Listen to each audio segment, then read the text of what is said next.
matter how I look at it, how much research I do, I keep coming back to one guy that stands head and shoulders above all other researchers and inventors of, I don't know, for how many centuries. And that guy's name is Nikola Tesla. He says, if you want to find out the secrets of the universe, think in terms of energy, frequency, and vibration. That's exactly what I've been sharing with you here. Everything in creation spins and vibrates. Everything has its own prime resonance frequency. Everything. And this is why, once we can identify a prime resonance frequency of a bacterium or an atom or whatever it is, or a soccer field, we can then manipulate that object with its prime resonance frequency. In Christianity, it's the word. In Hinduism, it's Om. The Egyptians believed the universe was sung into creation, and the original people of Australia, not the Aboriginal, so it's the original people of Australia believed that the world was created with 3 sacred songs. And then we have the phenomenal similarities between the 6 days of creation in Christianity and the word that created everything, the 6 aspects of Om, and the 6 aspects of the all-seeing eye of Horus, and you start seeing the connections between all these ancient cultures and the creation stories. Sound is a source of all creation. Sound and resonance is responsible for everything. By now you should know that sound manifests physical form, and this is the most basic example. I just cannot get enough of it. I can watch it millions of times. Every frequency has its own specific shape, a prime resonance frequency. Are you only looking at a 2-dimensional representation of a 3-dimensional effect? So the original people of Australia have a creation story that says time began when the supernatural beings awoke and broke through the surface of the earth. So imagine the surface of the earth being something like this, that metal plate being the surface of the earth. And the supernatural beings broke through the surface of the earth, and they created the surface of the earth with 3 sacred songs. This is from Hans Jenny's brilliant video, Cymatics. This is powder on a metal plate. It's not a liquid or a jelly, it's powder. You can see landscapes being formed here over extended periods of time. Mountains can form, valleys, volcanoes, all to do with the sound of the earth, coming out of the earth. Now watch that. And then Erik Larson is the guy that created the CymaScope, and this is when you can suddenly see how the human voice has potential to create infinitely. That with our voice, we have the potential to create everything and anything we can imagine. That we are indeed creators. And remember, every thought you have also has a frequency and a vibration, has a resonance, just like your voice.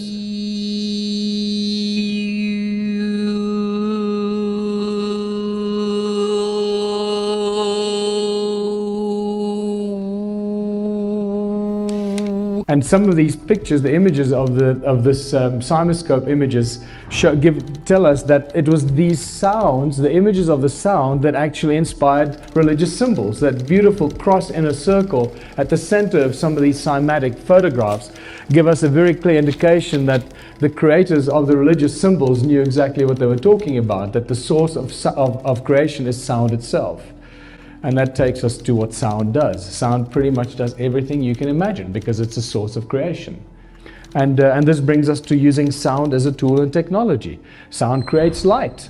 It's very obvious. We know that God said, let there be light, and you can do this yourself by attaching a speaker to an LED light and see what happens. Royal Raymond Rife, you should know by now, that cured the man that found the cure for all disease with sound and resonance. It will convert to electric impulses, and sound continues to amaze us. Sound can levitate. By now, you would have seen this many times. Just a very quick idea that sound actually does levitate things, but this is not how the ancients used to levitate the very big, heavy objects. This is a very different technique used here. This is just pressure waves that can levitate things, very light objects, but it does give you the ability to imagine that sound actually levitates. Sound creates hurricanes. There are guys two guys in 2003 that lodged a patent to create hurricanes out of sound, believe it or not. And I believe they were granted their patent to create hurricanes. And maybe this is how they create the weather for us, without us even realizing it. And this is where we start getting into the real understanding of some of the masters. And no matter how I look at it, how much research I do, I keep coming back to one guy that stands head and shoulders above all other researchers and inventors of, I don't know, for how many centuries. And that guy's name is Nikola Tesla. He says, if you want to find out the secrets of the universe, think in terms of energy, frequency, and vibration.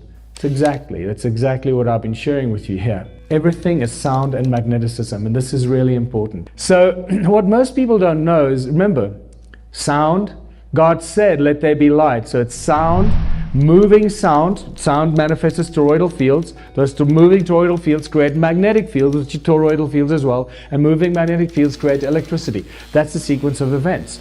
But this tells us that because sound creates magnetic fields, it means everything must have a must be magnetic in some sort.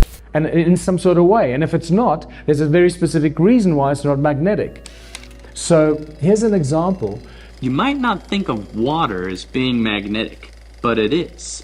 And so are graphite, aluminum, and glass. Aluminum is a good example of a paramagnet.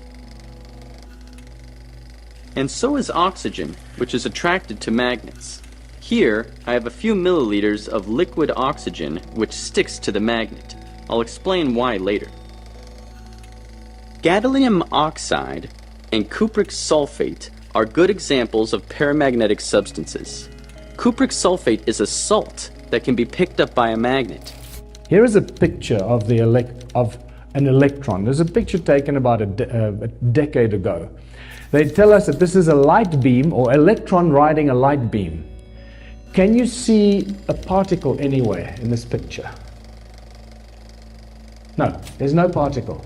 They're resonant waves, and yet they tell us it's an electron. Can you see how we get brainwashed? So this is what Nikola Tesla has to say about the electron from an interview in 1928. On the whole subject of matter, in fact, Dr. Tesla holds the view that are startlingly original. He disagrees with the concept of atomic theory of matter and does not believe in the existence of an electron as pictured by science. This is a shock to the system because we all think electrons are real. And you start seeing an agenda being developed here, an agenda being developed by mainstream universities, the mainstream scientific fraternity, under the guidance of those that are trying to lie to us and make us believe things that are not so. This is what Einstein has to say about the electrons. In the theoretical treatment of these electrons, we are faced with the difficulty that electrodynamic theory itself is unable to give an account of their nature.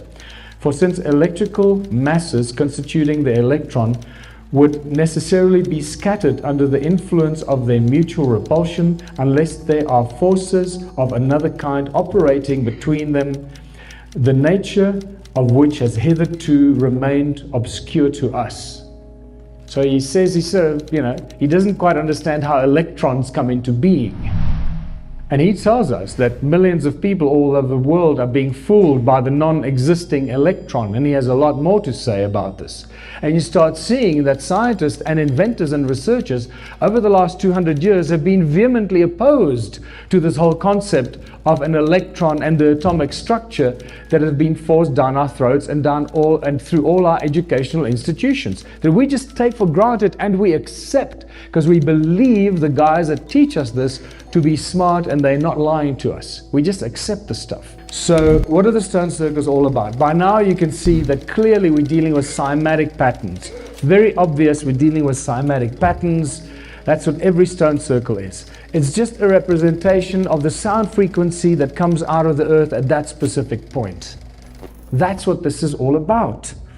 And some of these cymatic, like sand on a metal plate, but now these are stones, right? Some of the structures are actually very distinct magnetrons.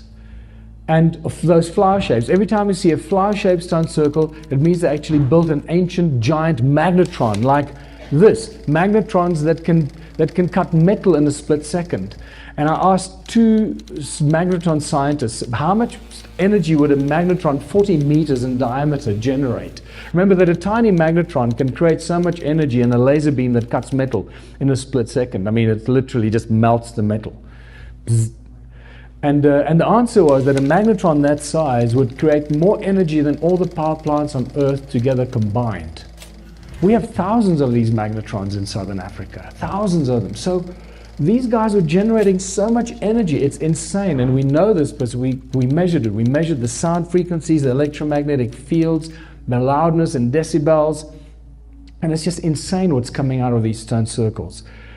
Adam's calendar is the most powerful of all these ancients of these stone circles. Adam's calendar is actually much, much more powerful. It's as if they all seem to be sending their frequencies to Adam's calendar, and that's like the collection point for all this, the energies created by all these millions of stone circles. That's what it seems like. So what we have at Adam's calendar is a very definite toroidal effect, and it's alive even today because we measured it. So when you look at ancient structures built out of stone, you realize that these guys knew exactly what they were doing. They understand that stone is the tool that carries with it, in it, information, storage capacity. It's an energy source. And that's why they used stone. Not because they were stupid, because they were very, very smart. We're the dumb ones, but we're catching up quite quickly. So what's very obvious now is that all these ancient structures, from the pyramids, Borobudur, etc., are all ancient machines. They were giant machines built out of stone, crystalline substance, to create or to perform specific functions. It's just the function that we haven't figured out. It's powered by the sound of the earth and activated by the movement of the sun. I mean, it's bloody brilliant. It's so simple. And now we're figuring this out, and we know that the energies are still there because this is a photograph taken of the pyramids, and there's still huge energy coming out of the pyramids. Even the symmetrical patterns coming out of Stonehenge, although Stonehenge has been completely reconstructed, there's still very powerful symmetrical patterns coming out of Stonehenge that tells us that its original structure was very specifically created as a resonating device, an energy device. All this ancient stuff that we're dealing with, just like I said, these ancient machines are just advanced technology on a gigantic scale. These obelisks in Egypt, they ring like bells. If you listen to them, they ring like bells, just like those stones in my museum. And when you go into these temples in Egypt, you know, we're told that they were built for this and offering. It's all nonsense, offering and praying. It's just too many pillars, not enough space. When you look at them from this angle, you realize that this is just something very different. And all those pillars clustered together, why would they build them like that? And then the more I looked at it, the more I realized, now inspired by realizing that the stone circles were powerful energy generating devices, suddenly seeing aerial photographs of these temples in Egypt, I realized that they weren't temples, but they were actually templates. That we're actually looking at gigantic energy circuits, circuit boards on a gigantic scale that we could never have imagined. It's just beyond our imagination. The scale that these guys were building things on is something way out of our perception because we just don't have enough money to do that. And macro processors, gigantic microprocessors become gigantic macro processors. You know, and here we are told that these were places of worship, and then this is where the people lived. No, these are giant bloody macro processors, and that's part of the circuit board.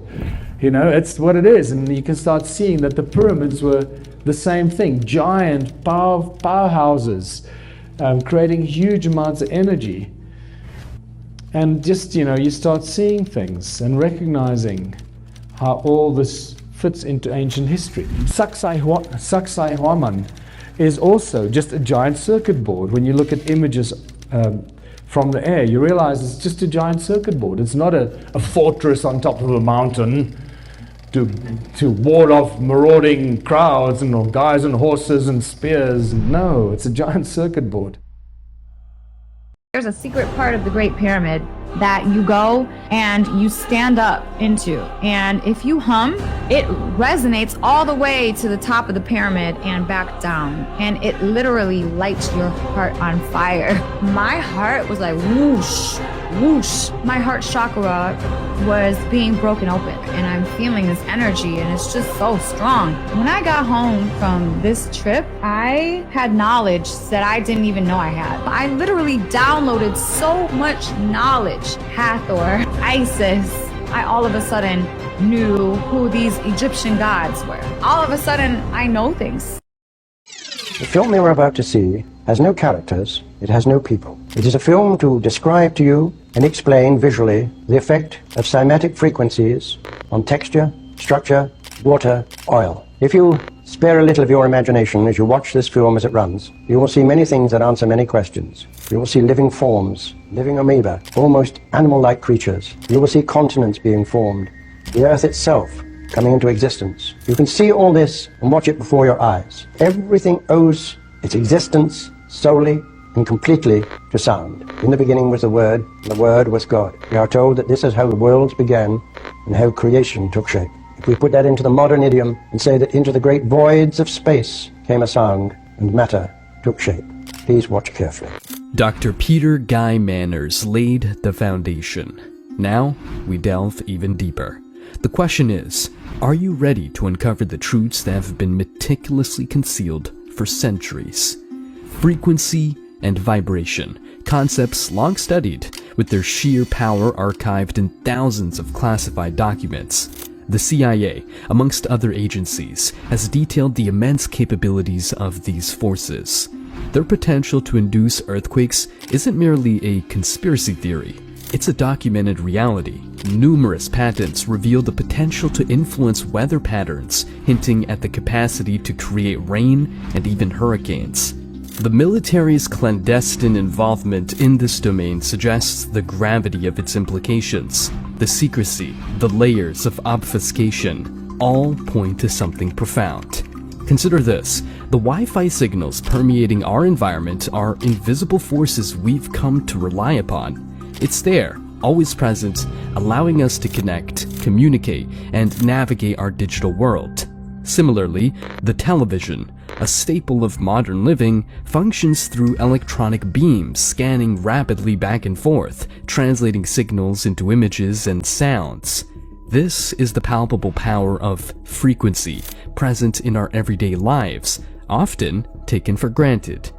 Yet, in an era of incessant notifications and relentless distractions, our attention spans wane. We stand at the brink of revelations about sonic sorcery, yet risk being pulled away by a mere ping on our devices. The Illuminati, that shadowy ensemble, is believed to possess arcane knowledge of these frequencies, using them as instruments of control, influence, and dominion. There's a silent battle, an ongoing hunt for specific powerful frequencies that can reshape the very fabric of society and reality.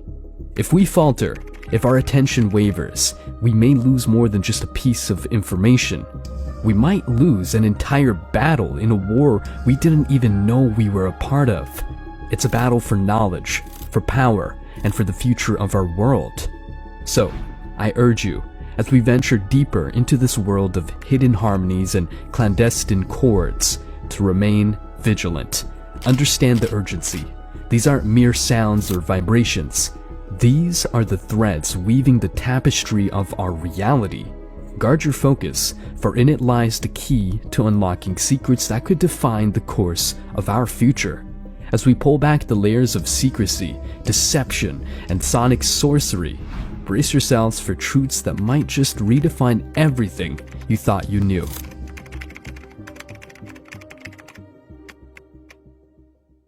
The quantum realm has often been likened to a vast, unfathomable ocean where the waves and particles dance in a choreography so intricate it defies classical understanding. But what if the choreography itself was not just a dance of probability, but was set to a precise vibrational score? To grasp this, consider the phenomenon of quantum entanglement.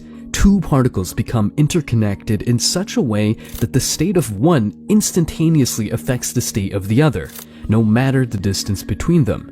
Preliminary studies from undisclosed research centers have found peculiar oscillations in entangled particles, hinting at a possible frequency that underpins this connection. Whispered figures suggest these oscillations may resonate. This frequency finds echoes in ancient Vedic texts that speak of Akasha, or the ethereal fabric connecting all existence. Then, there's superposition, where quantum particles exist in all possible states simultaneously until observed. But could these states be influenced by external frequencies? Recent experiments in shielded underground labs away from the public eye have found that specific resonances around 260 gigahertz can momentarily stabilize the superposition of certain particles, making them momentarily observable without collapsing. There's an obscure allegory in Sufi traditions that discusses a divine sound stabilizing the essence of being. Could this be an early allusion to the principles of superposition? Beyond these phenomena, there's the mystery of quantum tunneling, where particles seem to teleport through barriers. Recent classified reports suggest that when barriers are exposed to a frequency near 5.8 terahertz, the likelihood of tunneling increases exponentially. Dive into ancient Tibetan scripts, and one might encounter references to sound-enhanced practices allowing monks to pass through solid matter, an exaggeration or an early grasp of quantum principles. The concept of quantum harmonics is emerging from the depths of hidden research. Drawing from guarded manuscripts, it appears that the Chinese I Ching's hexagrams might be symbolic representations of particular quantum states, each resonating at specific frequencies ranging from 400 gigahertz and 3 terahertz. In exploring these vibrational codes, one can't help but sense we're on the precipice of a deeper understanding of the universe. How might our worldview shift if we accept that every quantum interaction is part of an orchestrated symphony? And what if, by tuning into these frequencies, we can glimpse the concealed melodies that have, for eons, directed the dance of existence?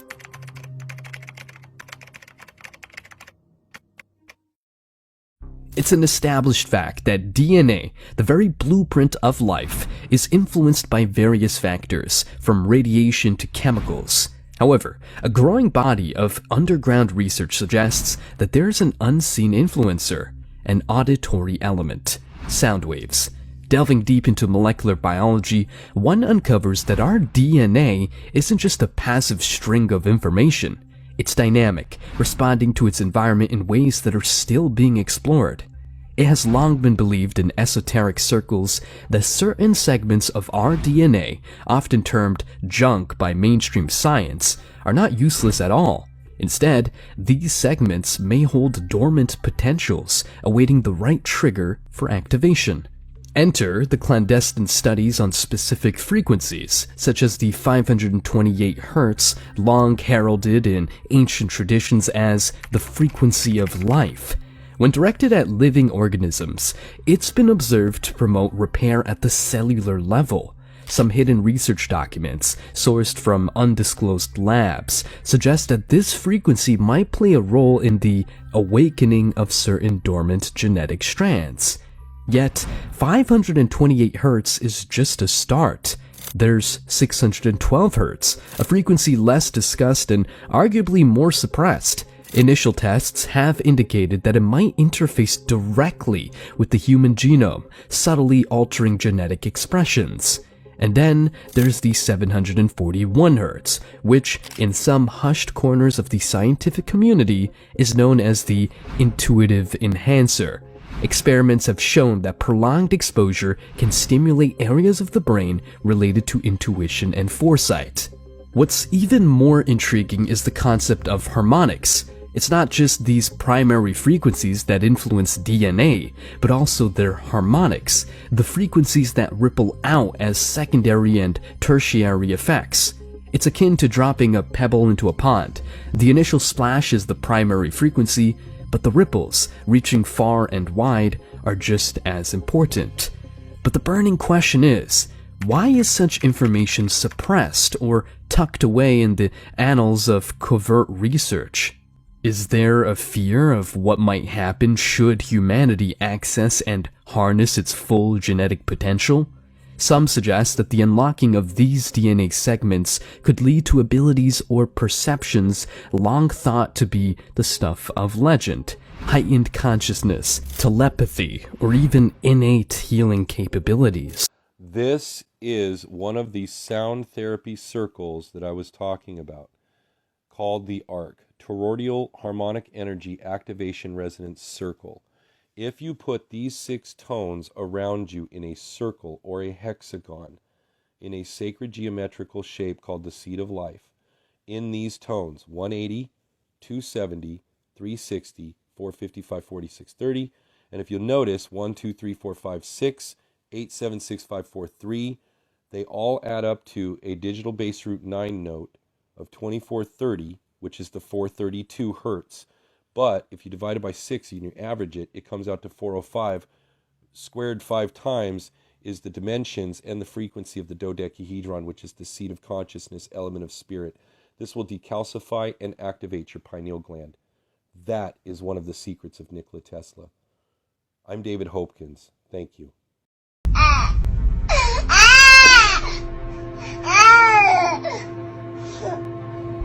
If you want to unlock the secrets of the universe, think in terms of frequency, energy, and vibrations. The healing and therapeutic properties of bells,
This is an actual kidney cell. They use a special dye. This stuff makes these cells literally expose what's going on. They have something guiding them to do what they're doing, and I believe 100% this is the breath of life that we can't replicate in action.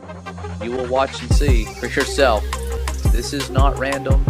We are not random. This is unfolding like something they would tell us is magic if it was happening on a larger scale. Look at this. Something at work, a force in motion.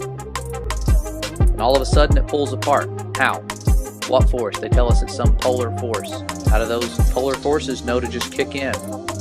Once they have everything divided equally with your chromosomes, the matching pairs being divided to both sides of the cells. Look at that. How beautiful this is. And I thought the nucleus was the brain of the cell. As infinity's geometry unfolds, it traces the path from the elemental flame to the triangle of creation's existence. The triangle is divine purpose, representing mentalism, correspondence, and energy. Our divinity allows thoughts to manifest, mirroring the creation of life itself. Conversely, we grasp how life springs forth in the world. This too is a spark representing the grounded purpose, the human aspect of existence, anchored at the root rather than the crown. When the human and divine sparks intertwine, a diamond emerges. This diamond, symbolizing air, rests at the heart, the sacred union of divinity and humanity. As they further intertwine, the Merkaba forms, evolving into a circle, the elemental embodiment of water at the solar plexus. These are the seats of emotions which, fluid like water, form from their surroundings. So as we refine our thoughts, we shape this emotional vessel. As divinity and humanity fully emerge, they create the square, Earth's elemental reflection encompassing rhythm, polarity, generation, and karma. When this physical plane is in balance, our existence transcends dimensions. With every breath we take, we witness the expansion and contraction of both divinity and humanity, creating a rhythmic flow. This flow connects our divine and grounded purposes, guiding them through the 7 laws of the universe that, when in tune, enhance and expand our boundless reality. In recognizing this miracle of creation, we ground our knowledge and understanding, loving all of our creation, surrendering to the infinity of it all. I can't describe to you the feeling that it gives you when your son says to you, "Can't you feel it? God is everywhere. I'm going with God. I'm waiting for God to come and get me." I found God. It made me feel quite good, you know, and my mother mistook this good feeling for taking drugs. I tried talking sense to him. I said, "Jimmy, you don't see God till you die." He couldn't see that at all. He believed that he was seeing him right now. Before you used the drug, you were afraid of people? Well, I didn't know it at the time, but I realized that I was when I took the drug. And why do you think you were afraid of them before? Because I didn't know them. Do you feel that you do know them through the drug? No, I don't feel that I know them, but I'm not afraid of being rejected by them. I don't feel any rejection towards them. It isn't a happy thing at all or an insight, it's a death wish. Everything that I see is myself. I'm making it all. I used to be constantly thinking about being afraid of them, but now I don't have to be afraid anymore because they're all beautiful, and whether they reject me or not, they're still beautiful. If everybody is beautiful, then there's no one who's, say, dangerous to you. Oh, but the dangerous people are beautiful too. They're dangerous, sure, but they're still beautiful. Most people don't know who they are. What do you mean? I mean, I know my name, I know my age, I know where I live. Yeah, that's not what you, else though. Is there? You know, that's what just size, it. If you ask the average person who they are, they'll give you their name. They'll say, "I'm Bob Proctor," but I'm not. Bob and Proctor are 2 words. My parents give them to me. They're called names, but it's not me. It's my name. Then somebody will say, "Well, this is me," but this isn't me either. It's my body. Like, you never phone down here to the studio and say, "Body won't be in today. It's sick." Okay. You know, we don't say "am hand" or "am leg." It's my hand, my leg, my body, my name. Who am I? And I believe if a person will start to study that and look for the answer, they'll find it. See, I think we live simultaneously on 3 planes of understanding. We're spiritual creatures, we have an intellect, and we live in physical bodies. Okay. But because we lack awareness or understanding of who we are, we're totally locked into a physical world, and we let things outside of us control us. 95% of the population are reacting to life. They're not really living at all. If you want to find out who you are before your father and mother conceived you, who you really are, you almost have to go off by yourself. Go into the forest and stop talking, even stop thinking words, and be absolutely alone, and listen to the great silences. And then, if you're lucky, you recover from the illusion that you're just little me, the so-and-so, and you attain the state of nirvana, which means the blown-out state, the relieved state, the sigh of relief. Whenever you meet somebody, They are looking at you to see how you look at you, They are asking you, tell me how I should see you, how I should treat you. So they're actually looking at you, knowing you. Like if I go to a salesman and I want to buy, I don't know what I want to buy, a vacuum cleaner or something, not that I do that, but when he's explaining, I am not an engineer to know. I'm looking at him whether he knows what he's talking about, isn't it? I am going to purchase based on his faith on what he's saying. So you don't go to the world and ask who you are. You go to the world and reveal who you are. And in order to reveal who you are, you have to know you. When you know you, there is faith. And when there is faith, you conquer all. Got curious, looked up the Hebrew definition of the word I am, and it literally means, and it came to pass.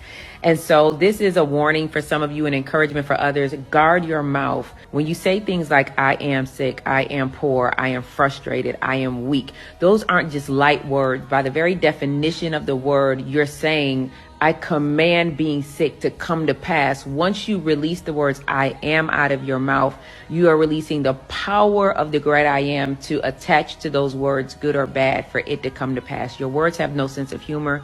They don't know that you're just joking. Your words are on assignment to bring to pass whatever you say. So line up with the prophetic word over your life. Joshua chapter 21 verse 45 says, there felt not any good thing that the Lord had spoken over the house of Israel. It all came to pass. So partner with the prophetic word, begin to decree what you want to see. And sometimes you just got to decree the opposite of what you don't want to see, but stop saying I am what you don't want to see. Since thoughts are waves, they determine in what reality you live in. You are giving your thoughts energy through emotions. Emotions are energy in motion. Our emotions are the light in Einstein's equation. This is the cheat code to create the reality that you want. You are not the human. The human is the manifestation of what you actually are. Your human body doesn't have a soul. Your soul has a human body. I did a video where I explained how you're interacting and creating your reality. It's one of my pinned videos in my profile. The best way to understand what's actually happening is like this. Think of yourself as playing a VR game. You've got a headset on, and the way that you control this game is by thoughts alone. If you want to move your character, which is the human being, then you move forward by thinking it. Everything in this reality is done by thoughts. This is why people say your thoughts create your reality. You're playing this game with your thoughts. Not a pad, not a mouse or a keyboard, with thoughts. Now imagine you've got a headset on. Your thoughts are writing the code, which the code then has this expression of the reality that you are experiencing.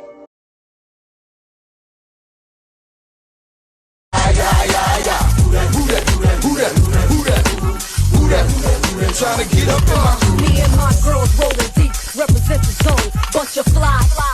When we ride it's on, see them go up.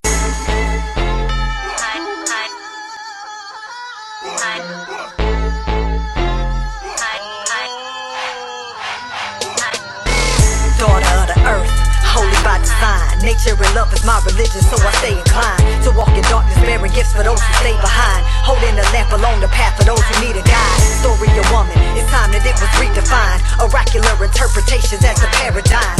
Priestess sing for every being so sublime. My garments hymn with sacred spells are sewn into the line. Girls listen to this and say, I can do that. I can do God hop. I can be a goddess MC. I can emulate Soleil and talk about something whole and wholesome and something that's going to elevate the consciousness of the people and not be talking about calling myself a bitch or a hoe. Dr. Francis Cress Wilson said we're the only people on the entire planet that sing and praise our own demeanment.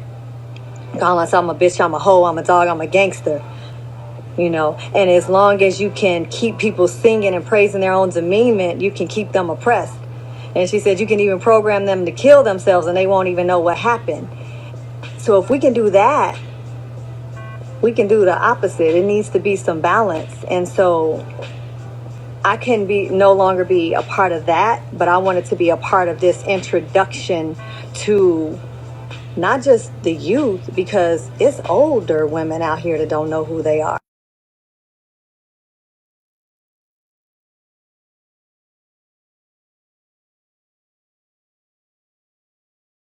eyes which goes to your pineal. And the photons that come on those angles of light carry messages. And it happens when you close your eyes. Your pineal is stimulated when you close your eyes. Now the powers that be don't want you to use it, and thus we've all heard of calcification. You can decalcify your pineal gland. So the Vatican know of this knowledge. They truly know of it. They cannot not know of it. And the pine cone sits on the staff of the Pope also. I've mentioned this before. What is this pineal gland that everyone's talking about, and what happens when you trigger it or activate it in meditation, as people always ask? Well, the pineal gland is a very interesting organ in your body, or gland as it is, and it's actually filled with fluid, and surrounded around there are very similar structures to that of the retina of the eye. Now, something which is very, very interesting about the pineal is that it's connected to the same sensory visual part of your brain as what your two eyes are. Now, inside this fluid, they say there are small crystals.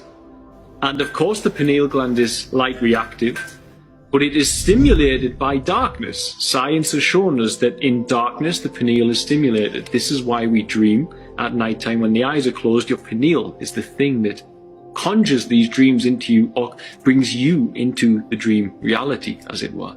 Now, with this little gland in your head, and it is, as I say, filled with fluid which has small, tiny crystals within it, it is ultimately your connection to higher dimensions of reality.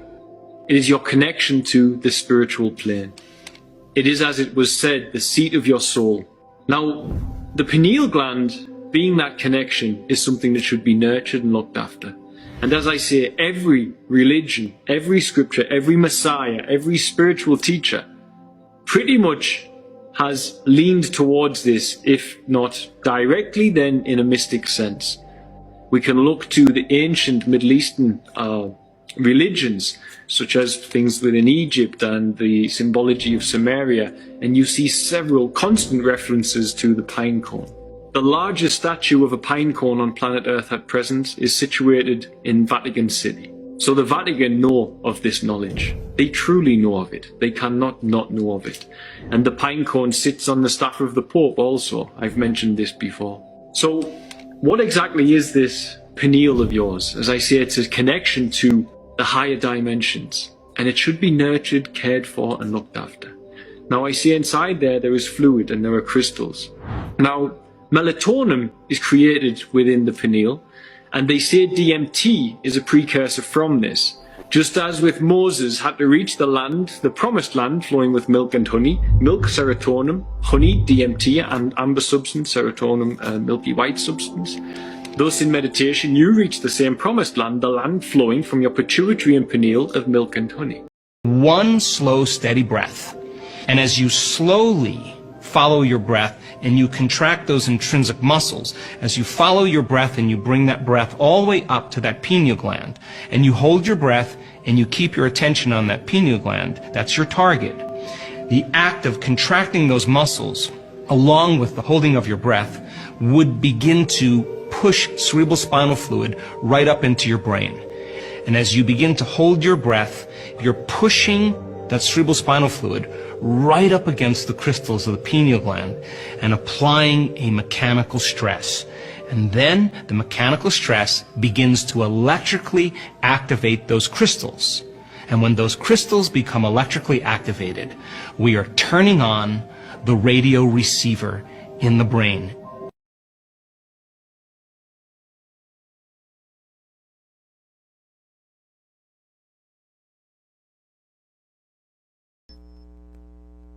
The following film shows the human energy field radiating outward from the body. It dynamically changes based on the physical conditions, the feeling states, the motivations of the person, in interaction with energy radiation from objects and living things. The existence of the human energy field, or the aura, was validated and studied by over 12 years of high-frequency recordings. This film shows the field not ordinarily seen, but now visible. Like all living things, this little dog has a sizable radiant field, even when he sits quietly. Notice now, as he greets his master, the obvious love and affection between them increases the dynamic radiation from their bodies, even the dog's tail and the man's head. No wonder so many people have pets who give them pleasure and provide a vital field of energy to interact with. Wherever there is motion in the universe, there is increased flow in the field that humans interact with. See the explosive activity from the waves and from his body. Also, the electromagnetic field of the body is negatively charged or ionized, as are waves or tumbling water, which further expands and heightens his field, giving a physical exuberance and emotional excitement. No wonder that a day at the beach is so exhilarating and vitalizing.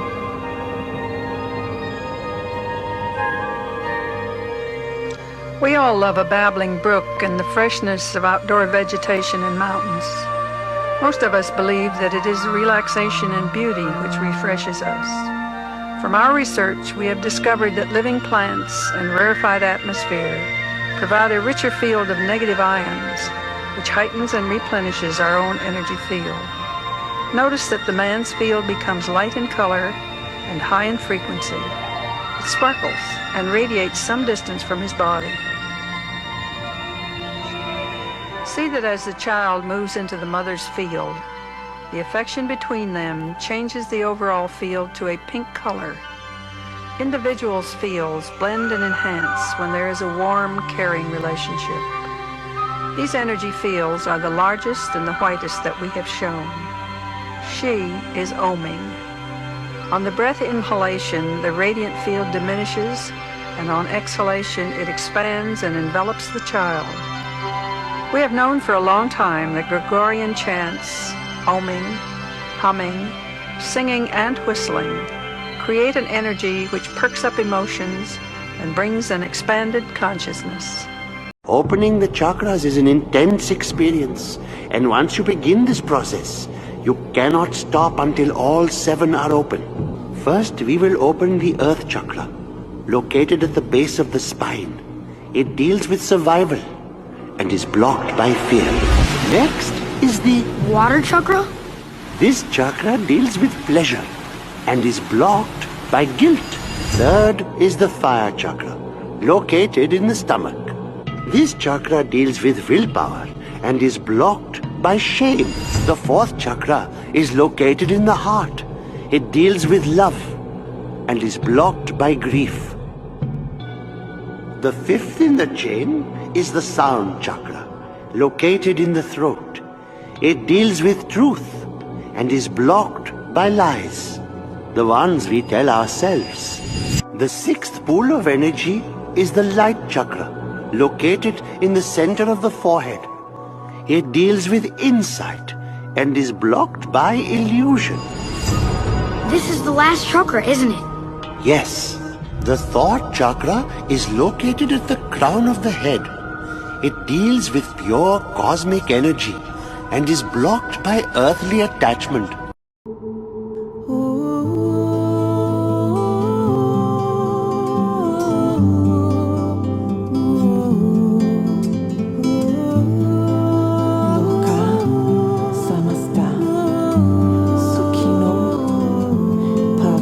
This is a scientific principle. Here, at this point of the earth, the mind is in what is called beta, about 26 cycles per second. Okay? As you energize and start to move upward into the second stage of consciousness, your mind starts to move into that area called alpha, which is about 14 cycles per second. When then you rise further up past the air into that which is the fire, you go into that which is called theta, which is approximately 8 cycles per second, and then you reach that which is called delta, and you are at about 4 cycles per second. 4, 8, 14, 26, something like that. This is a normal thing here, and the normal thing has to be changed. In other words, what all of this gobbledygook in the Bible is about is that you've got to reduce the number of cycles per second in your brain from 26 down to at least 14. If you don't do that, you're not going anywhere. As long as you're at 26, you're going to be steeped in chaos, confusion, fighting, screaming, turmoil. Kids are going to be against you. You're going to be against kids. People are going to bomb one another, shoot one another, kill one another, because it comes out of the tree of the knowledge of good and evil, which pulsates at 26 cycles per second. Doesn't make any difference what you do. Doesn't make any difference how many books you read. Doesn't make any difference how good you think you are, how many times you go to church. If that's at 26 cycles per second, you're a nut, I'm a nut, and you're going to be in chaos constantly.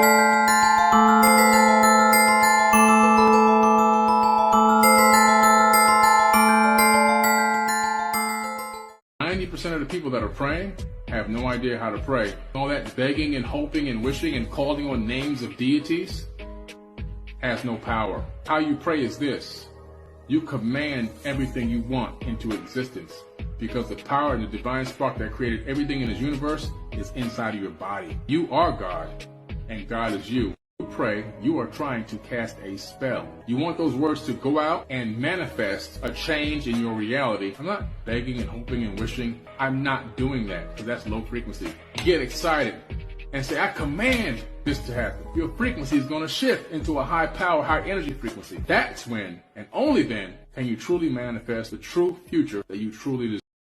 I came across the direct translation of the Lord's Prayer from Aramaic into English, and I just thought everyone needs to hear this. The Lord's Prayer that most people are familiar with is the translation from Aramaic to Greek to Latin and then into English. But this is the direct translation that archaeologists uncovered on a scroll from 1892. O cosmic birther of all radiance and vibration, soften the ground of our being and carve out within us a space where your presence can abide. Fill us with your creativity so that we may be empowered to bear the fruit of your mission. Let each of our actions bear fruit in accordance to our desire. Endow us with the wisdom to produce and share what each being needs to grow and flourish. Untie the tangled threads of destiny that binds us as we release others from the entanglement of past mistakes. Do not let us be seduced by that which will divert us from our true purpose, but illuminate the opportunities of the present moment. For you are the ground and the fruitful vision, the birth, the power and fulfillment, as all is gathered and made whole once again. And so it is. We've always been able to levitate, move objects with our minds, telekinesis, pyrokinesis. All these abilities was all natural to us, but we fell in frequency. But we are reawakening. Okay, so Morgan, tell us how you can move bottles with your mind. It's easy. Okay, so move this one.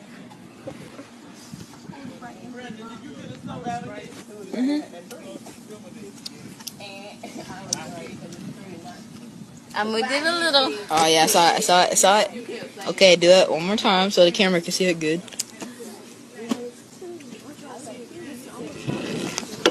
Whoa! Morgan. Okay, do that again. You gotta do that again. You gotta do that again. I know how to make smoke come out of my mouth off it.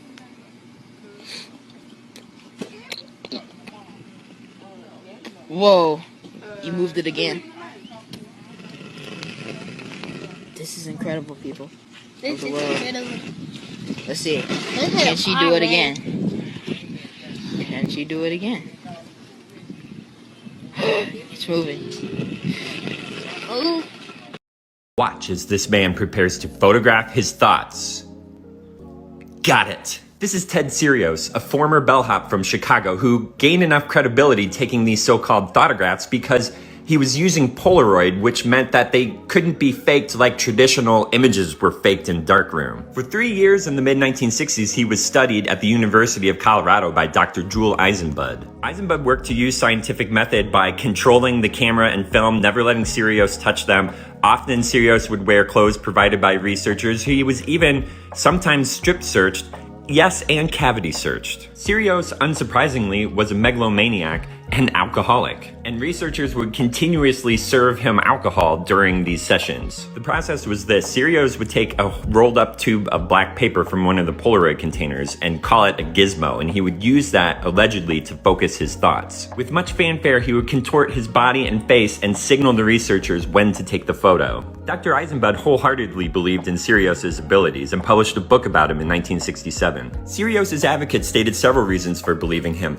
In the conditions of the room, you would expect most of the photos to turn out like these, where part or all of his face are visible. But some of them became blurry, some of them were completely white or completely black, which shouldn't have been the case in these lighting conditions. And in some cases, very recognizable images came forward. There were even some experiments where photos were concealed in envelopes, then wrapped in foil.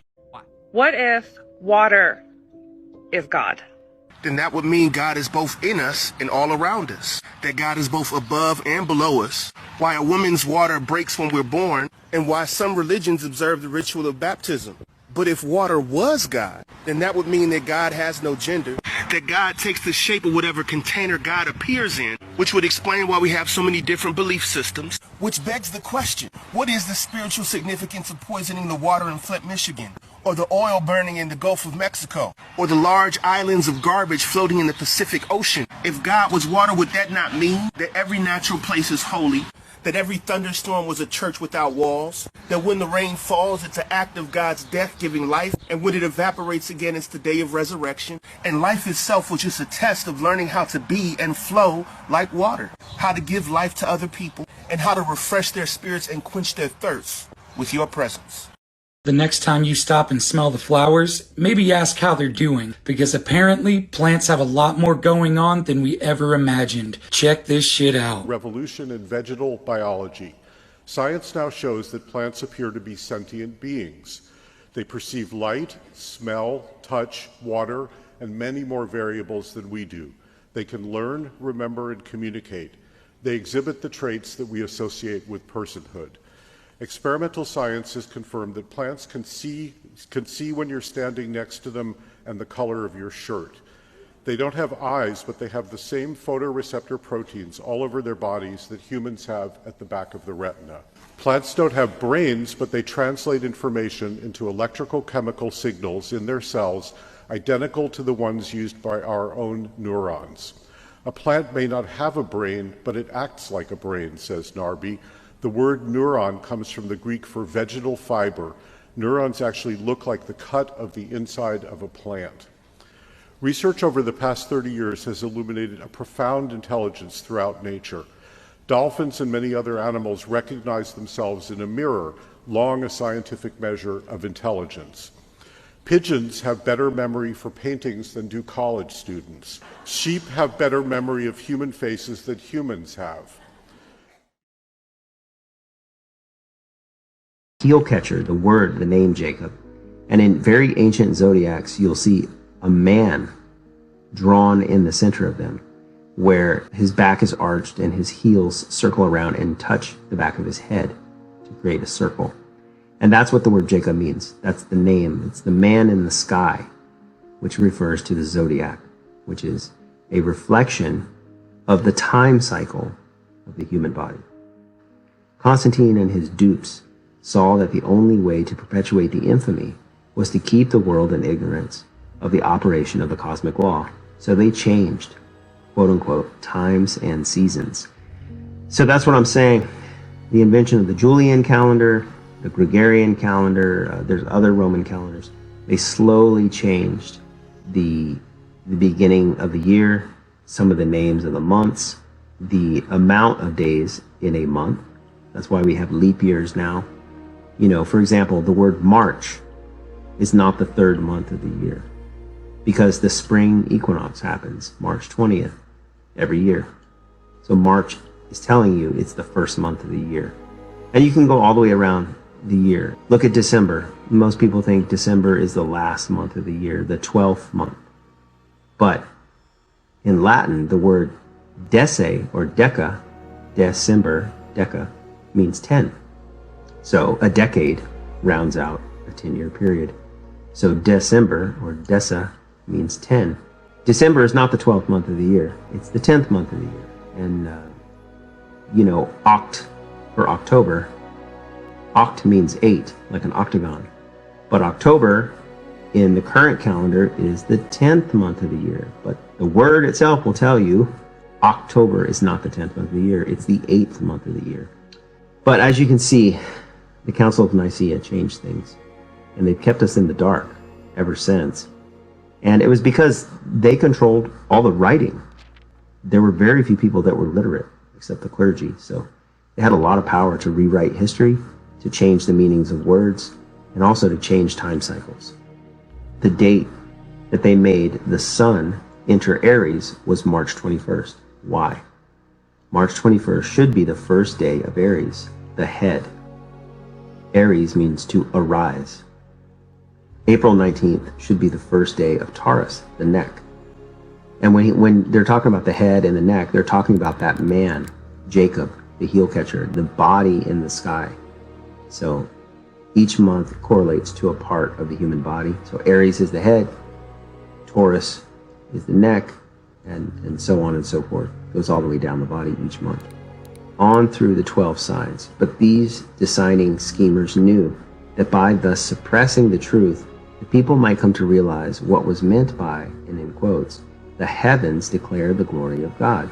Again, the moon in its monthly moon, mon, Monday, all come from the same word. So every moon is a month.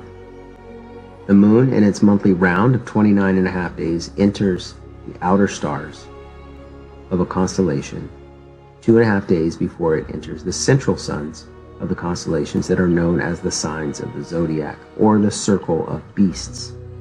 But even unto this day, the whole Antichrist world, so-called Christian, except the astrologers, go by almanacs that make the moon enter a sign of the zodiac 2.5 days before it does enter it, and thus perpetuate the lie of the pagan Constantine, the Antichrist. This is the Dendera stone in Dendera, Egypt at Hathor's temple. Now this is how the zodiacs were situated during the time of the Egyptians when they made this stone. So Cancer, the crab, was here, Aries and Libra were on the green line, and Capricorn was on the blue line. That's why we have the Tropic of Cancer, because it's the line where Cancer is. But this was in the Egyptian times. So what I'm saying is, in their time, Cancer gave them summer. So when the sun entered the sign of the crab, then they would have summertime because the sun would be at 23.4 degrees north, which means that people up here would have summer when the sun was in Cancer. Now when the sun went Leo, Virgo, Libra, it came to this green tropic, and now it was fall for the people when the sun was on the equator. Then when the sun went to Scorpio, Sagittarius, Capricorn, Capricorn was getting flung all the way around, and that's why they had winter time in the North Hemisphere, but Australia had summer because the sun was getting flung around as it was in Capricorn. But this is not true anymore. The pole star shifted, and now whatever zodiac is nearest to the pole star will be the Tropic of Cancer. When this is the pole star, Taurus will be the Tropic of Cancer. So it looks like this now. Whenever the sun is in Taurus, we get summer. Whenever the sun goes to Leo, we have fall time. And whenever the sun goes to Scorpio, we have winter time. And now Scorpio gets flung across. So now winter is Scorpio, and that's when Australia has the hottest time. The hottest time of the year for Australia is when the sun is in Scorpio. Now, the reason I have the constellations in different directions is because you can either look down on the zodiacs or you can look up at the zodiacs. So this is looking down, and this is the pole star. The pole star is at the center. It's going to change, and when it changes, Now Aquarius will be Cancer. So when the pole star goes from the center and it comes this way, now Aquarius will be nearest, and that means Aquarius will be doing the small lapse. The Egyptians had this on the ceiling, so they weren't looking at the top of the dome. They were looking at the bottom of it. They were looking up in the sky, and they can see that the precession goes this way. So this actually was on the ceiling because they knew that the constellations turn above their heads. This is how it looks now. The pole star is Ursa Minor's tail. That's Ursa Major, Little Dipper, Big Dipper. So you have Little Dipper, Big Dipper, there's Scorpio, Sagittarius, and Ophiuchus. Well, Scorpio is down here getting flung across while Taurus is there, and Taurus gives us summer now. So it looks like this now. The Latin alphabet we use comes from the Greek, which comes from the Phoenician, and if you wrap it around a circle, turn each letter 90 degrees, and combine them into two-letter pairs, you see that our alphabet comes from the stars. Note, however, that these three signs are reversed. These are individually mirrored. Cancer has a basket on its head, and Aquarius is missing. The letter reversals are due to the sun's analemma still present in the alphabet, and that's the figure 8 pattern that the sun draws on the sky each year, and the direction the sun is moving through each sign causes the letter reversals. Untie the alphabet on the 7th of 22 letters. The basket on Cancer's head marks the summer solstice. Aquarius is silent because the early peoples believed his waters to be the underlying fabric upon which all the other signs lived and moved and had their being. And we can answer more questions if we look into the pictographic meanings of each letter, or if we stack the alphabet on a 7-layer cake. Christians can't bear any of this stuff. They can't hear any of this stuff. They can't hear about the astrological, astrology. They get freaked out. Oh, don't talk to me about that. And yet in Genesis 1, the very first page, it says, God says, let the stars be for signs. Well, if the stars are for signs, shouldn't you figure out what they mean? Psalm 147 says God named all the stars. Why did he call them Sagittarius and Aquarius and Aquila and Coma? Why did he call them those things? Nobody knows. Do you know the whole Bible was written in the stars before it was ever put on paper? And you can read the Bible by looking at the stars? No, you say, well, that's ridiculous. No, it's not. It's true. I say, well, I don't believe, that the stars influence people. Then why does it say in Job 38:32, can you bind the sweet influence of the Pleiades? Can you loose the bands of Orion? They're stars. And he said, it says in the Bible, it says they influence people. I'm telling you, it's a shame that we have been made afraid of nature and the cosmos by this religion that goes no further than a book. The whole idea of Christianity is nothing more than sun worship. The sun is our risen Savior. So who owns the sun? Well, obviously God owns the sun. Well, then it's God's sun. And God's sun is the light of the world. Of course the sun's the light of the world. What the hell else lights the earth that isn't the sun? So God's sun lights the world. He's the light of the world. He's our risen Savior. Of course it's your risen Savior. If it doesn't rise, you're dead in 6 weeks. And the sun, the Egyptians said the sun gives off energy. And energy is light. That's why you have the life of a battery. When the battery goes dead, no energy. So the Egyptians said the sun is pure energy. And it's giving its energy so that we might live. So God's sun is giving his life that you might live. And once you begin to understand religion, where it comes from, the whole story of Jesus is nothing more than a metaphor. There was no Jesus, there was no Abraham, no Isaac, no Jacob, there was no Moses, no King Solomon. None of those people in the Bible ever lived. These are metaphors for something far deeper. What's up, everyone? We're going to talk about Capricorn, the blood-sucking goat. Chupa means suck, cabra means goat. Because, see, there's no fire in the wintertime. You have fire, earth, air, water. Fire, earth, air, water. Fire, earth, air, water. You can learn this from Santos Bonacci. So fire in spring, summer, fall, but there's no fire in winter. So therefore the sun loses its heat. It's cold. Water. So now the sun loses its energy. Literally the goat sucks the fire out of the sun. Sucks the energy out of every time the sun enters Capricorn, it loses its strength. Okay, the sun is most powerful right here. That's why it says 6 days later, on August 6th, Jesus climbs up the very high mountain, because this is the equinoxes. Jesus climbs up the mountain and his clothes become dazzlingly white. Yep, that's Leo. Jesus is the actual sun. Jesus climbs up to the very top, dazzlingly white. Then he goes down to the Garden of Gethsemane where Satan takes him to the top of a high hill and says, I'll give you the whole world, because Jesus always gets tempted. Jesus, the actual son, the Lamb of God. The lamb always gets tempted by Satan when it goes to the top of the hill, because it's tempted to leave and never return. But see, the sun always returns. The sun is always reborn every spring. See, the sun acts like it's going to be, the sun falls when it gets judged in Libra. And then it gets tempted by the devil to never return. But the sun never gives, Satan says, I'll give you the world. Jesus says, nah, I don't want the world. So now, if Jesus would have accepted, then the sun would have died and we would not have spring. But luckily, Jesus says no to Satan. He says, no, I don't want to stay down here with you. I want to go back up. So when you go to Mexico, they're going to say the chupacabra is outside. No, it's not. It's in the sky and it's not real. Capricorn means the goat cabra with the extra horn. So it makes this hexagram. That's why when you look at CGI NASA's images of Saturn, there's a hexagon. It's just because Saturn is ruled by the Capricorn's ruled by Saturn. Saturn rules Capricorn. So this goat with an extra horn makes a hexagon shape, which is the North Pole of Saturn, which is a two-dimensional cube. Saturn is the seventh planet. Saturn has 7 rings, A, B, C, D, E, F, G. In Mecca, Arabia, the Muslims, for the religion of Islam, they circle the Kaaba, which is the cube. Kaaba means cube. They circle the cube 7 times. Like Saturn has 7 rings. It's the 7th planet. They circle it 7 times, and they're just worshiping Saturn. That's right. Ultraviolet light when the sun is at 12, infrared when it's rising and setting. Therefore, Red Riding Hood is the sun when it sets in Libra, where it gets eaten by Lupus, the wolf. Lupus, when it sets. All right, guys, check this out. So here's Leonardo da Vinci's The Last Supper painting, 12 disciples, 12 zodiac signs. So we're going to prove it. Here's Aries at the front of the table. So it looks like this. Aries is at the head of the table, okay? Then you have Taurus here. Then you have Gemini with the 2 hands.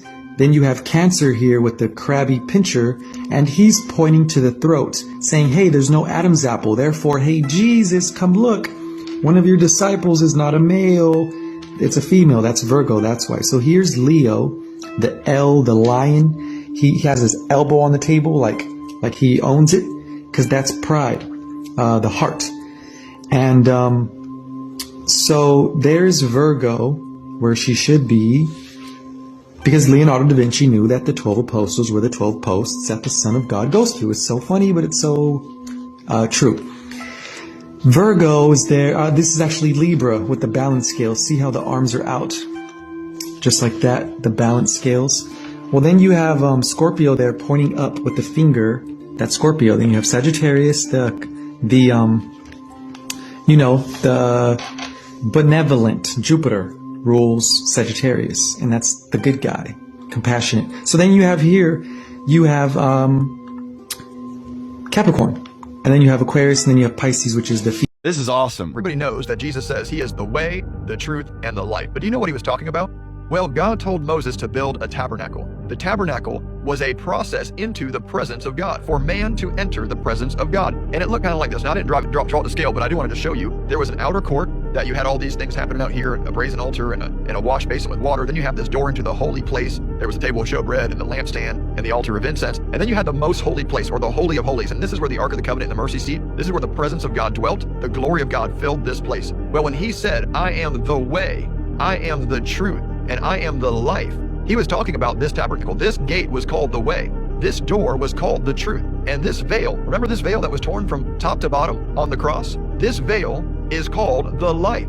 I am the way, the truth, and the life. And no one comes to the Father except by me. This was the real crucifixion of Christ. All right? These are axiotonal lines in our body. Now, with that shield mutation that we just saw, it creates very specific blockages of energy lines in the body. It crucified the inner Christ, is what it did, the inner Christ grid. It crucified our ability to run D12 Maharata Christos to activate our flame bodies and our silver sanctum.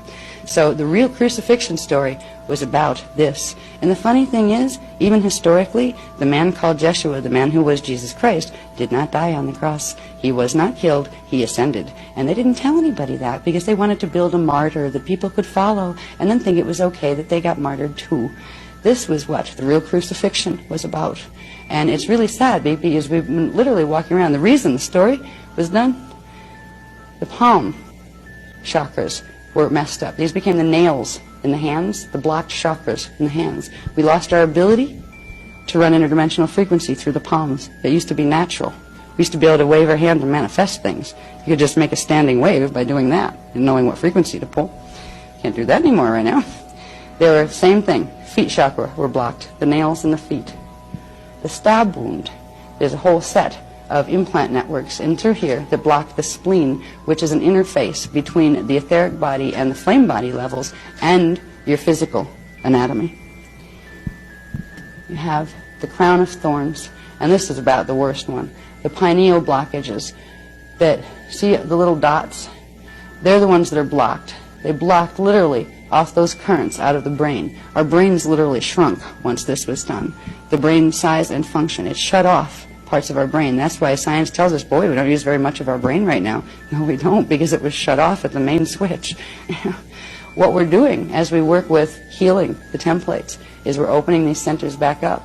And we're beginning to, now, with the Phoenix Workshop, the new information is, I have a feeling it's going to be really exciting because they're teaching us literally of having to do diagrams of brains, like correct ones, like anatomically correct, where we can see where certain things are in the brain that science doesn't know are there yet, because they're the things we're going to be activating, and you have to see how they interface directly with what parts and glands that science knows is there. But we're taking the crown off, and we're getting down off the cross, and it's about time. Females are magnetic, this is why they are curvy and attractive. Males are electric, they are a penetrating force, which is the action taker. This is because the only thing that exists is electromagnetic torus fields. This is an atom. The sun is electric, it charges you up, making you want to do things. It's masculine. The moon is magnetic, it takes away your energy, making you go to sleep. Temple of Solomon is your body. Temple of the Sol and the Mon. The sun is your soul, the moon is your mind. The temple of the soul and the mind, which is the body. The moon is your mind, this is why we say lunatic. Or in your mind you have a specific mood. A mood is a specific mindset, because the moon is your mind. The sun and moon is rotating around the magnetic North Pole. This is a pole of electromagnetic energy. Your spine is also a North Pole because it's a micro of the macro. Everything is a fractal. The Ida and the Pingala nerves, which wrap around your spine, is connected to the pineal and pituitary gland. The pineal gland, which is the sun, masculine. The pituitary gland, which is the moon, feminine. Explaining to y'all what is spiritually going on the planet right now as far as this great awakening, and as far as people talking about, oh, we're the celestials, we're the eternals, Tiamat, etc. I'm about to go ahead and break that down and what is currently going on.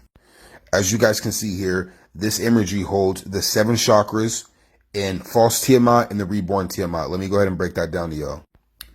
So in this world, there are 7 born people who hold the power of the crown, the third eye, the throat, the heart, and etc. There are 7 born people who hold the power of each one of these chakras of the earth themselves. They have been gifted to it by birth. They were born into this. AKA, you can view this as each one of these people as an eternal. Each eternal holds a certain chakra in order to birth reborn Tiamat. For that is their duty for being born. Everyone wants to talk about, I came here on a spiritual mission. There are 7 people on this planet, 7, that are the Eternals that are responsible for awakening Tiamat. These people are heavily sought after by the Illuminati, the secret orders, whatever you want to name them. They are constantly paid attention to. And each one of these people at one point in their life have had some type of altercation done to them in the Matrix in order to make them a part of false Tiamat. False Tiamat, you can consider that America, the 7 Sea Alliance, etc. The Matrix, whatever you want to call it. At one point in time, these people were a part of this Matrix, like we all were. And basically, because of these 7 people, the 7 pillars, their energy is literally responsible for holding up the energy of the spiritual system within the planet. Every time one of these people have a spiritual awakening, a massive shift happens towards the awakening, towards the newborn Tiamat. It is false Tiamat's job. It is the Matrix job to make sure to hold down each one of these chakras, each one of these people. And most of these people here, they are not the like big spiritual YouTubers or content creators that you know. Trust and believe that. Any of those guys, they are not one of these people. Be sure of that. Basically, what is taking place on the planet right now is each one of these people that hold this chakra are going through a dark night of the soul and are being reborn and are very much in pain. This is why it seems like there's spiritual chaos. You cannot focus. Everything just seems like it's not real because each one of these chakras are focusing on going towards the new earth. This is why everybody keeps talking about the new earth, because reborn Tiamat, just like in the movies, Eternal is about to awaken. Once every one of these chakras go towards reborn Tiamat, the Matrix, as you guys all keep saying, is crumbling. So they're grasping and fighting as desperate as they can to make sure each one of these chakras go back to false Tiamat, but it's already too late. The crown has already begun to move. I can feel it. So has the heart chakra. Has already begun to go to the reborn Tiamat. Very soon, each one of these chakras will make their way to the reborn Tiamat and in the world. That's what separates us from a lot of people. We don't have things. We can't run the video games like that no more. We barely have friends since our spiritual awakening, and since we got on these journeys, we barely have friends that we could run to because of our new energy. You know, we can't run the food like we used to. You know what I'm saying? Because everything about us has changed. You know, we eat different. We do things different. We handle our energy different. You know, and that's what you got to understand. All of the BS we can't run to no more. So we trying to run to everything that can elevate us. You know what I'm saying? Everything that has purpose. You know what I mean? Like the gym, you know, like to meditation. You know what I mean? Like to good energy. We run to good things, positive things that can get us to the next level, or that's just soothing to us and our spirits, bruh. You know, it's good to be around positivity. It's good to be around productivity because, listen, when you productive, you growing, you learning. Apparently, we were all copper-based. All of our physiology was based on copper. We were all blue bloods, okay? We were all royalty. In fact, we still are. It's just that our physiology is not working the same. And the reason it isn't is apparently because of a nuclear war that occurred here. One of the nuclear wars that occurred here. Now, why Earth? Well, number one, it's a really beautiful place. Okay? It's not the only planet that has water. And when you listen to the scientists talking about, you know, the different moons that have water on them, you got to ask yourself this: where did the water come from? If you have a moon that has no atmosphere, how did the water get there? Because it wasn't always there. It wasn't always like that. It had atmosphere. They were moved. Even Earth was moved from its rotation twice. And there's a possibility, if it's able to happen, I talked with Jay-Z, that they want to do it again. The flood of Noah, okay, was a moving of the planet from its original orbit. That's what caused it. Okay, we're talking about huge motherships that just hook a little chain to the planet and just move it. Okay, they have this technology, but that's what it is. It's technology. Okay, apparently we can do these things with our own minds if we're disciplined enough and we're clearly focused on our intent. And with talking with Jay-Z, that is exactly what Ramtha apparently has been teaching you. Okay, to remember who we originally were before we fell into time and fell into physicality. So I will read this. In your linear time of third density measurement of 439,231 rotations ago, war on a grave scale occurred in your solar system. This aggression occurred against those on your worlds that included not only you Terrans, but also those of Nibiru. This invasion of your system by Orion was led by a queen named Suti. This war was destructive on many levels and frequencies of physicality. We will focus tonight on your Terran physical form.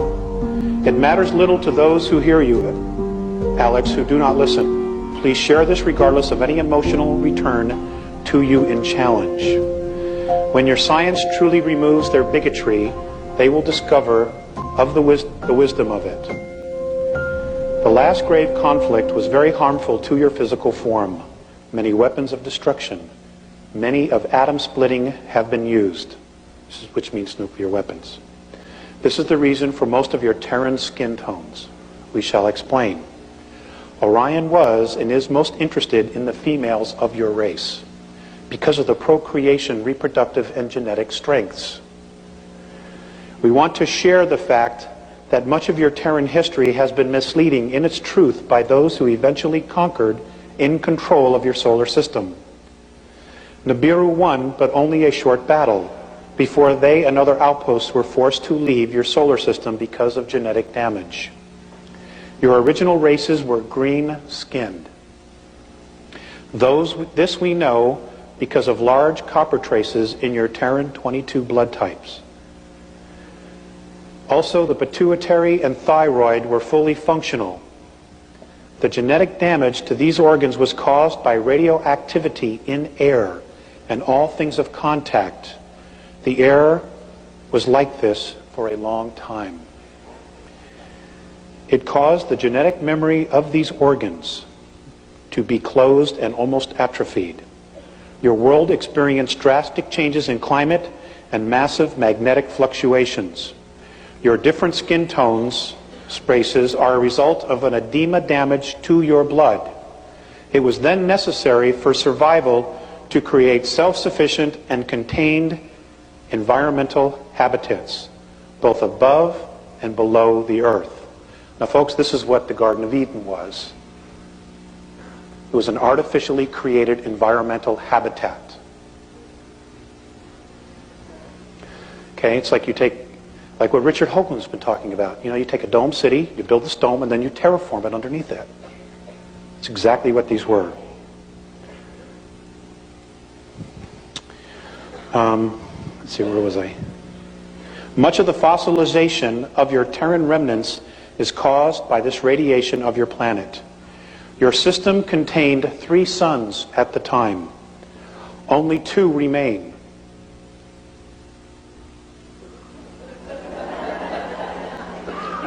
I'll read that again. Your system contained 3 suns at the time. Only 2 remain. Write it down, it's a question. Your physicality, your physicality in its original form contained a great balance of zinc, copper, magnesium, and iron. Your true blood color was green, like your chlorophyll. The only hardcore thing is that there is an extremely classified document dealing with religion, and it's about that thick. Period. But why would there be any classified material dealing with religion? I want to go back to the religion thing. I want you to say it. It's so far out. All right, your objection has been noted. Okay. What does it say? That we're containers. That's how supposedly the aliens look at us. That we are nothing but containers. Containers of? Containers. Maybe containers of souls. You can come up with whatever theory you want, but we're containers. And that's how we're mentioned in the documents. That religion was specifically created so we have some rules and regulations for the sole purpose of not damaging the containers.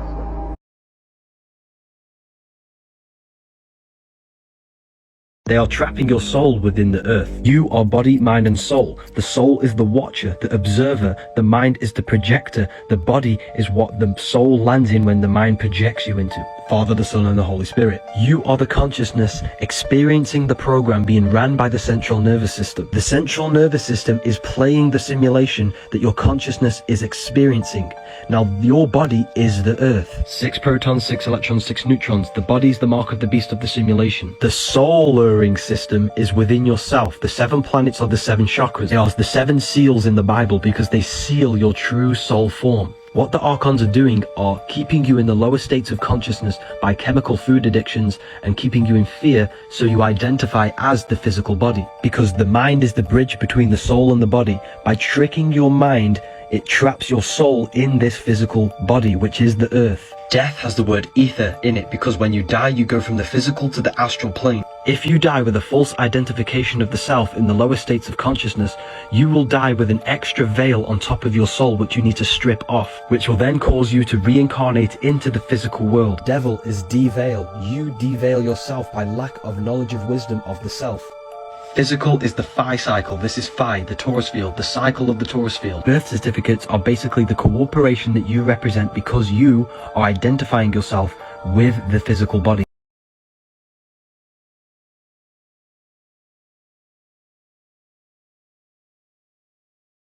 What we'll do is we'll put this energetic grid around the earth. Any soul that comes out, we'll see, let's go to Hollywood now, look for the white light. Oh, I had a near-death experience and I saw the white light at the end of the corridor. Don't do it. That is the trap. Walk away from the white light. That is what you're being indoctrinated with. The white light is the trap. You go to the white light, you are zapped, your memory is partially removed, not always fully, but partially removed, and you return to another body. And, ooh, you've forgotten nearly everything, unless you're lucky enough to have a past life memory. What can you do about it? You have to evolve spiritually. You have to not accept the people who run the world as it stands, because they know the truth, and they're doing very nicely on it. I don't know how long it will take. Not the ley lines, that is an energetic overlay. When you die, i.e. your physical body ceases to exist, your soul doesn't go back to source. It wants to, it's caught in that grid, is struck with a huge amount of electromagnetic energy which makes you forget, and then your soul, for want of a better word, I use the word soul, is put back into another body. When the process fails, do you have what we call memories of past lives? Time and time and time again, souls are recycled on this planet. That's why that guy there stands there with the sword, because that's their domain. You're not getting out. That's a prison. This is a prison planet.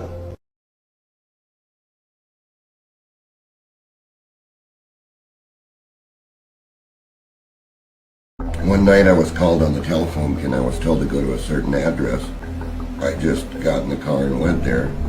And I'm going to tell you all something. I walked into what looked like a normal building, but when I got inside this building, I'd never seen anything like that inside, because all along the top of the building, on the upper rows, it seemed like invention after invention after invention after invention. And it went on and on and on. What was on that shelf were things like magnets that picked up gold coins, gasoline that was made from plants, which he called green gasoline, coils that I've never seen, almost like a Tesla coil, but much steeper angles, which were all resonant at a certain frequency. Paid very close attention to one thing. There was this chart, and it was basically laid out like this here. Had all these little lines like this on the chart, but it was huge. I started asking, what is this chart? And he said, well, go over there and look. And so I went over there, and it showed where time started on our time scale.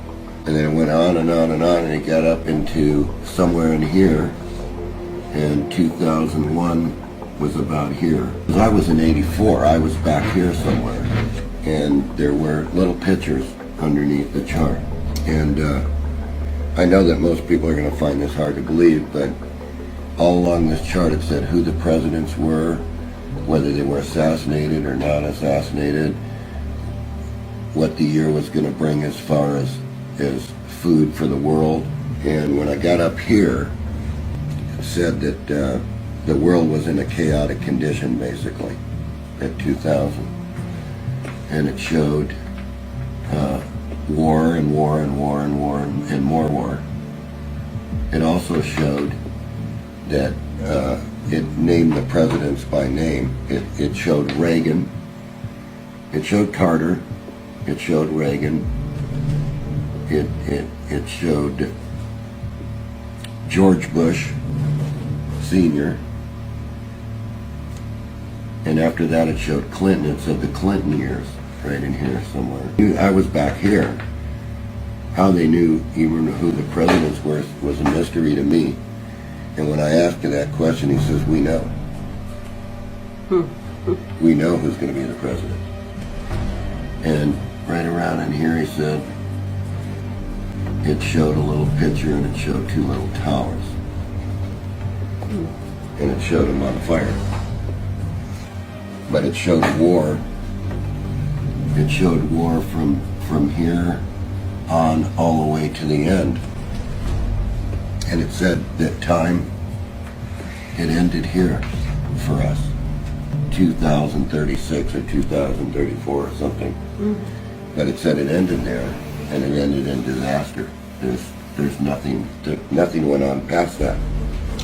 It's a spiritual war of good against evil, and I just hope that there's enough good in the world that we can rally together to defeat it, because if we don't, these monsters will destroy humanity.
Mikael!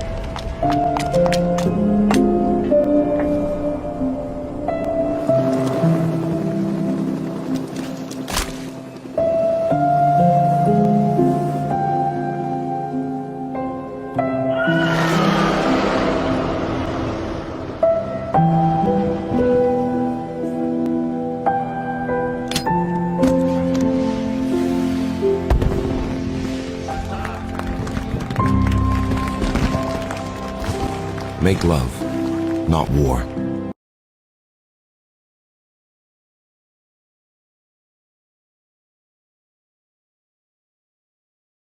This is the meaning of life according to NASA physicists. We could all play in this virtual reality game, making choice. And then if the feedback was such that we were lowering entropy, what that equates to here is becoming love.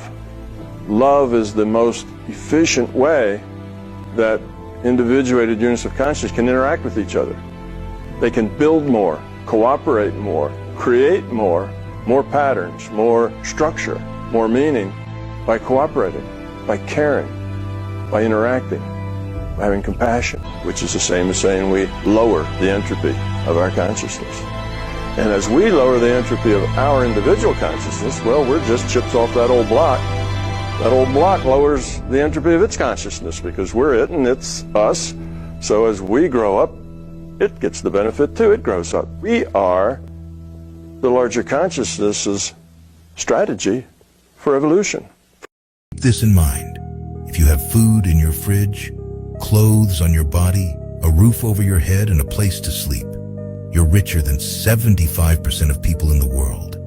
If you have money to spend as you wish, and the freedom to go anywhere you want, you're among the top 18% of the world's wealthiest people. Furthermore, if you are alive today with more health than illness, you are more blessed than the 1 million people who will not survive this week. Lastly, if you can read and understand this message, you are more fortunate than the 3 billion people in the world who cannot see, cannot read, and cannot access the knowledge and information that surrounds us. Life is not for complaining about pain and sorrows. It's about prioritizing the countless other reasons to be grateful and happy. Nature is the real world. Civilization is built on top of nature, from materials that come from nature to insulate you from nature. Civilization is a fake world that nurtures fake people that eat fake food and live fake lives. Humans can exist outside of civilization. For most of our history we have. You can have human societies that thrive in the natural world. In fact, that's the default standard. Civilization is the rebellion against nature, against the unrelenting, unwavering persistence of natural law. A simulated environment to attempt to quell the worrisome mind of those not able to confront the reality of existence, unable to cope with the polarities that we're born into, and so they wish to homogenize life so as to erase all distinctions. No men, no women, no poor, no rich, no death, but also no life. Perhaps it's time to reconsider the path that we are headed down and start walking our way back to the real world, nature. Stay. Ever heard about the aliens that contacted us in 1981 trying to tell us how to stop reincarnating as humans over and over and over again? You're foolish. That's what I thought too, until I heard the full story. In 1981, Carla Rucker, who was a girl from Kentucky, began receiving telepathic contact from a group of entities calling themselves Ra. According to Rucker, these were the stick with me, the collective consciousness from a higher dimension of the planet Venus. They evolved 2.6 billion years ago into a higher dimension, and they came back to give us information and to tell us how to stop reincarnating and much more. Then over the next couple years, they kept this contact going, and there was 3 of them. There was Carla herself, there was Don, then there was also Jim wrote down everything. Don was the one asking questions. It was kind of written in a Q&A format, and because they were asking questions to this entity, but the entity was actually talking through Carla. And all of these conversations they actually put into a book series, actually I think 4 or 5 books, and it's called The Law of One. So what you're saying is she got possessed. I wouldn't say she was possessed because she had a Bible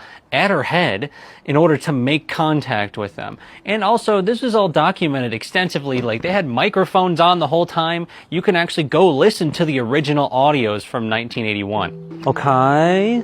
So how do we stop reincarnating over and over then? Well, real quick, I think it's important to understand what the main message of Ra actually is. Here's a quote from session 4.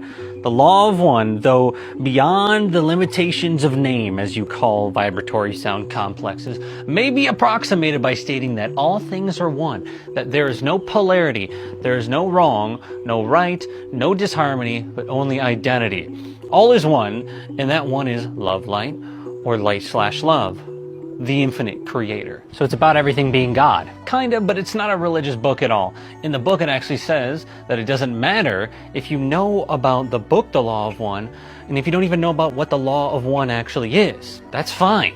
The only thing you need to do to move on is you need to love and be in service to others. Like get to heaven? Not in the traditional sense at all. In the Law of One philosophy, there are 7 major densities in our universe. Think of them as different thresholds that have been separated off, but they're just different vibrational pockets in which different bodies can exist. Another way to think about it is think about the ocean. When you go down in the ocean, you need to have a specific body in order to go far enough down. And so what the Law of One is saying and what Ra is saying is that you need to have different bodies for each density. And again, there's 7 of them. 7 major ones, that is. So then reincarnation is kind of like just playing the game of different bodies with different experiences. So how does loving others get you to a higher density? Well, according to what they're telling us, it's actually just math. If you're more than 50% in service to others, then you'll move on in the positive polarization from this 3rd density to 4th density. But there's also the option to move on negatively, which means you're according to the Law of One, 95% or more in service to yourself. What happens when you die? When you die, you have choices. You don't know this, but you have choices. When you leave your physical body, it is very typical for you to see yourself standing next to your body with either your loved ones or EMTs or whatever the circumstances are. And you see yourself, and then you'll hear a voice, you'll see the tunnel of light, and the voice will be calling you, or you will hear the voice telepathically telling you to come on, come. Now, as you stand there and you're looking at the tunnel of light, you have a choice. You can go up to this tunnel of light where you'll be with other loved ones that have crossed over, usually, all right? And you'll be put into a system where you are essentially caught in a reincarnational cycle, a loop. Or you can turn around, put the tunnel of light behind you, and what you will see is the entire universe. If you choose to go to the universe instead of the tunnel of light, whatever dimension you came from when you came down here to Earth, okay, we'll keep it all present time and place. Earth, whether it was 6th, 7th, 8th, 9th density, whatever it was, if you choose the universe and you say to yourself, I wish to go home, you will return to that dimension from which you came. So if it's 5, 6, 7, or 8, you will leave here and you will go back to that dimension, where I am told you'll be reunited with your soul. Because we're multidimensional, we're in many places at once. I've never shared this information. Says, I heard that when we die, we should not go to the light as it is a trick to recapture our soul to rebirth on earth. Is that true? Yeah, that's what I was told. Visayas was very specific. He said, you of course can choose to do whatever you want, but none of you ever turn around and look what's behind you. And when I asked, well, what is behind me? He said freedom. Freedom of Earth. Freedom of the reincarnational cycle. Don't forget this. It's all a movie. They're demonstrating to you what would have happened to this planet if the Cabal would have won. They haven't won. But they are going to demonstrate to you what they had in mind. Things are going to get scary, very scary, before they get better. But it is just a movie. Relax. Let it play out. Take care of yourself. But don't let them forget you know what's going on. There are a lot of people who don't know what's going on. They're the people I call the awake, not awake. But the truly awake know what is going on. Try to relax. It's coming. And then the new world will come after that. It will. If you can't see it, you're still sleeping.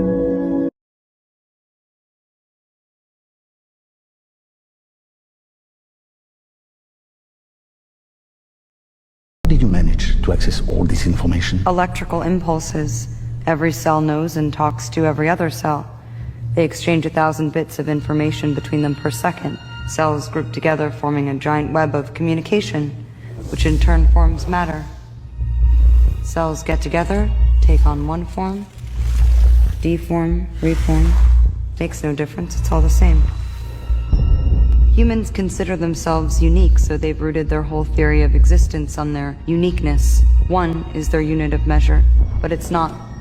All social systems we put into place are a mere sketch. 1 + 1 = 2, that's all we've learned. But 1 + 1 has never equaled 2. There are in fact no numbers and no letters. We've codified our existence to bring it down to human size, to make it comprehensible. We've created a scale so that we can forget its unfathomable scale. But if humans are not the unit of measure, and the world isn't governed by mathematical laws, what governs all that? Film a car speeding down a road. Speed up the image infinitely, and the car disappears.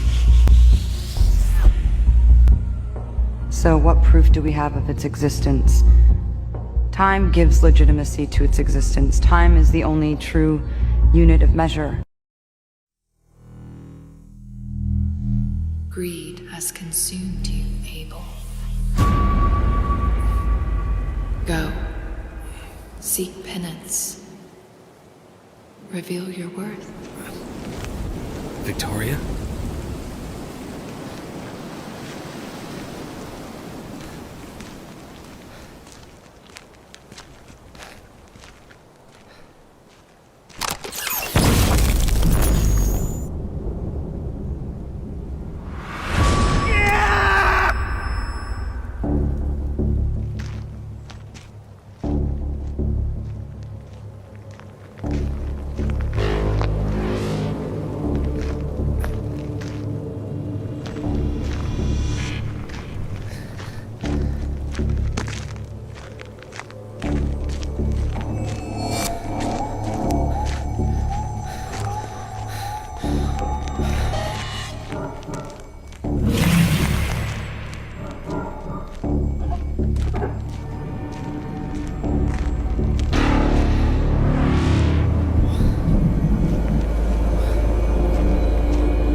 Now what?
What a miserable life you covet. What's going on? What is this place? Your greed will see you trapped here, eternally bound by your own ignorance. No. Please. You have to forgive me. I want to be with you. Then release yourself.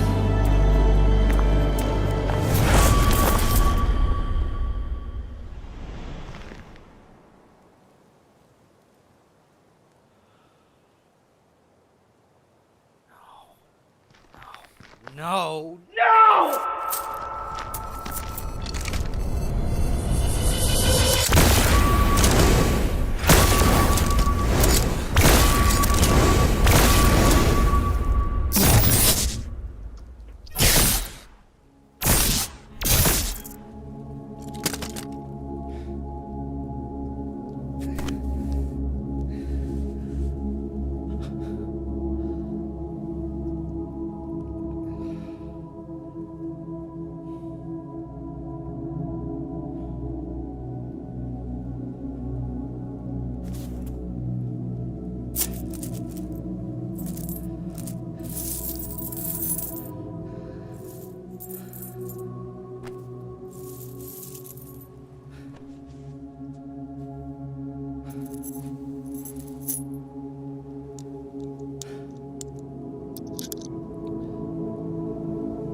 You are now complete, but you are not yet finished. For your world is plagued by corruption of your own design. Sloth, pride, envy, lust, gluttony, wrath, and greed. What is this? A chance to redeem mankind, to dissuade extinction. Death here is eternal, and failure the end of your race. Go. Seek penance.